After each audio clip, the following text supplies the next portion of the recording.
Rain lashed against the windows of Blackridge Manor, each droplet tapping like a whisper on the glass.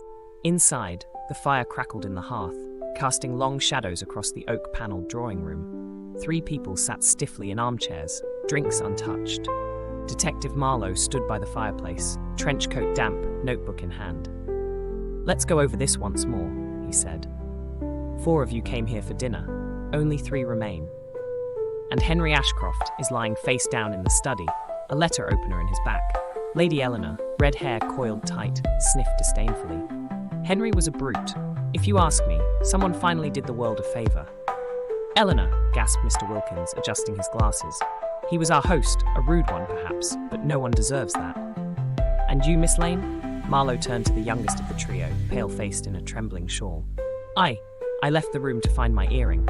I heard a thud. I went to the study, and he was already dead." Marlowe scribbled, eyes never leaving hers.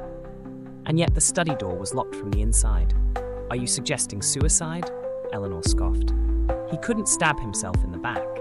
"No," said Marlowe quietly. "I'm suggesting something else." He stepped to the bookshelf. A single volume was out of alignment. He tugged it. A click. The bookcase swung open, revealing a narrow passage. The 3 guests froze. Marlowe stepped aside. "Old manor, secret passages, easy to slip in and out." Wilkins stammered. "But the doors were locked. You searched everyone." "Yes, everyone who was present when I arrived," the detective replied.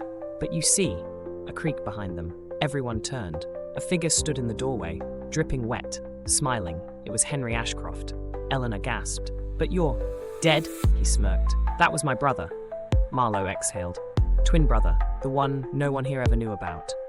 Henry nodded. "James was always jealous. I invited you all here to confront him, but he got here first." Miss Lane stood, trembling. "So, the dead man is?"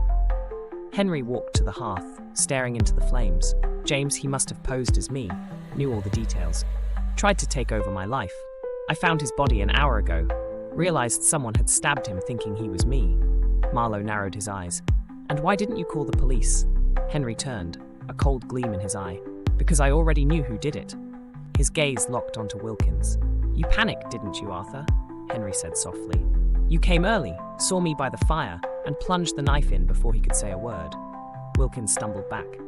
"No, I thought. He said he was going to ruin you. He wanted money." Eleanor stood in disbelief. "You killed him?"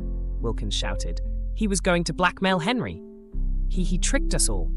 Marlowe stepped forward, placing a firm hand on Wilkins's shoulder. "Ironic," he said. "You killed the wrong man, and in doing so, you gave the real Henry a clean slate." Wilkins collapsed into the chair, head in hands. As the storm raged on, Marlowe turned to Henry. "Your brother died under your roof. Do you feel anything?" Henry smiled faintly. "Relief,"